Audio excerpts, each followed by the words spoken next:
Gosh, man, thanks so much, everybody, for being here. I mean, I was trying to not choke up too quick.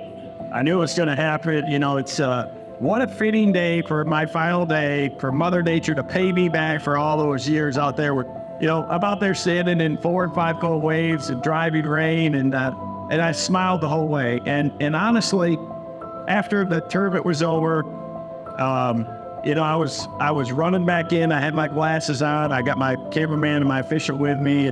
It's 4 and 5 footers again, you know, and I was crying, and it wasn't that I was mad or sad or anything like that. It was just sheer joy, just happiness, you know, for everything that I've experienced and everything that I've had. So, you know, even though I'm retiring from competitive fishing, I'm really not retiring. You know, I've got another phase. I've got another calling. We do a lot with our foundation for conservation, kids fishing, youth initiatives, and stocking programs, habitat programs, things like that. Just so appreciative for all the support, just everything that you all have done for me over the years.